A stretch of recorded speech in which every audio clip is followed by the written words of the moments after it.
Buongiorno, ben ritrovati con una nuova pillola di Radio Veneto Agricoltura, pillole che stiamo approfondendo il recente report pubblicato da Veneto Agricoltura che trovate sul sito internet dell'agenzia, report sulla congiuntura, quindi l'andamento del settore agricolo nel 2019. Quest'oggi parleremo di ortofrutta e siamo con il dottor Renzo Rossetto di Veneto Agricoltura. Grazie Renzo per essere qui oggi con noi.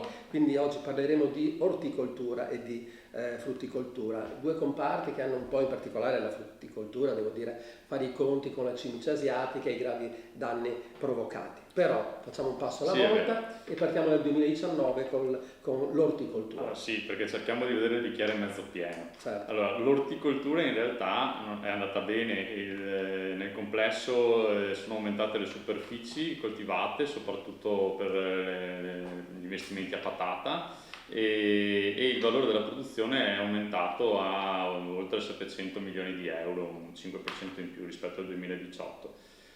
Ci sono comunque degli aspetti che bisogna precisare all'interno delle singole colture. Certo, allora andiamo a vedere velocemente le diverse produzioni. Perché per esempio il radicchio, che è la cultura più importante in Veneto, l'anno scorso, nel 2019, ha perso l'8% di superfici, che sono scese a 7.000 ettari. E la causa qual è? La causa è che l'anno precedente l'annata non era stata molto positiva a livello di prezzi e anche nel 2019 non è stata molto positiva, infatti il valore della produzione è sceso ulteriormente a meno di 60 milioni di euro. Radicchi che ricordiamo nel Veneto è molto importante con le aree veronesi e trevigiane. È la principale coltura orticola, però sono un po' di anni che è in sofferenza. Mentre al contrario, per esempio, altre sono andate molto bene, per esempio la lattuga, che invece ha incrementato le superfici e anche il valore della produzione. Il valore della produzione che è aumentato negli ultimi anni, l'anno scorso a causa di prezzi un po' in difficoltà è un po' leggermente diminuito, ma è una cultura in espansione, così come gli asparagi per esempio, che sempre di più negli ultimi anni stanno aumentando le superfici coltivate e l'anno scorso hanno anche aumentato il valore della produzione, che è salito a oltre 15 milioni di euro. L'annata è stata positiva anche per la fragola, e per le zucchine, per il pomodoro da industria, mentre per esempio è stata negativa per altre colture come l'aglio, il melone, la carota, che hanno subito cali sia di superfici che di produzione legate a cause sono diverse. L'estate il andamento climatico non è stato molto positivo, c'erano periodi di siccità e molto caldi che non hanno favorito la legagione e la fioritura. Chiaro. Questa è un po' la panoramica dell'orticoltura e ricordiamo che comunque i dettagli sono presenti nel report scaricabile dal sito internet dell'agenzia.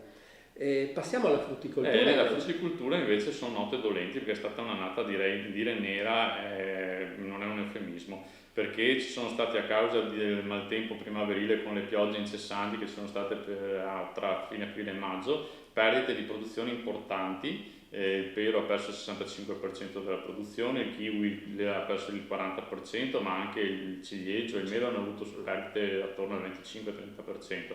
E l'olivo addirittura ha perso l'85% della propria produzione. Quindi alla fine per la frutticoltura, oltre a questi problemi, ci sono stati i problemi della cimice e nel complesso il valore della produzione è sceso a 240 milioni di euro, che vuol dire un 20% in meno.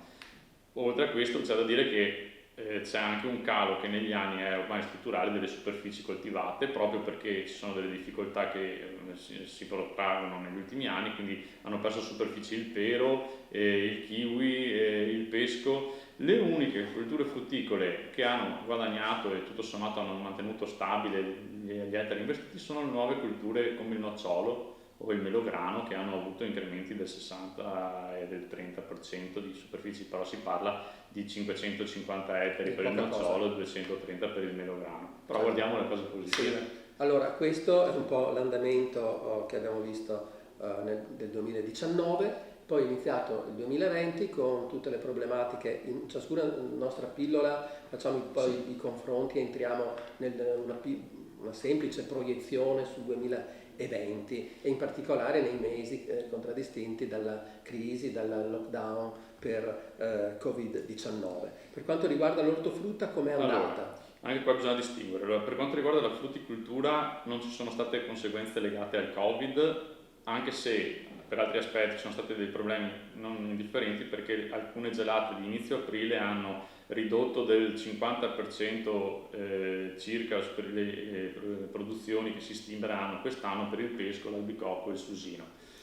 Per l'orticoltura hanno avuto delle ripercussioni soprattutto le coltivazioni primaverili, quindi le fragole, gli asparagi quest'anno hanno avuto, oltre a delle difficoltà legate al clima che ha leggermente ridotto le produzioni, delle difficoltà nella raccolta e nei prezzi che hanno creato delle scelte da parte degli imprenditori di abbandonare le colture nei campi.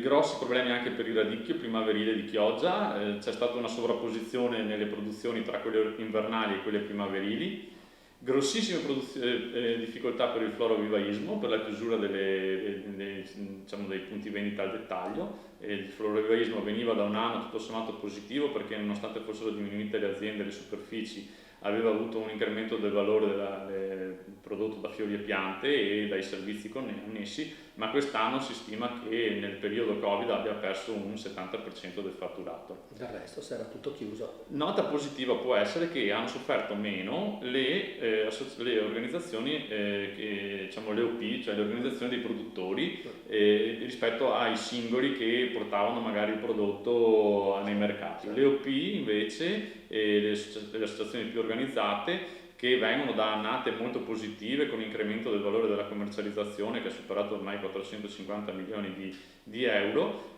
hanno sofferto meno perché hanno una programmazione delle produzioni che sempre più si indirizza verso la grande distribuzione.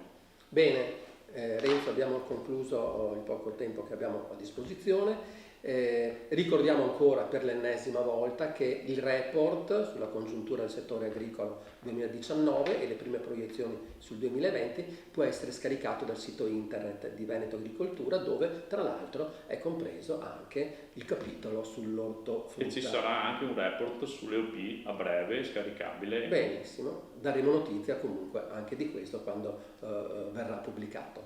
Un saluto a tutti e alla prossima pillola. Salve.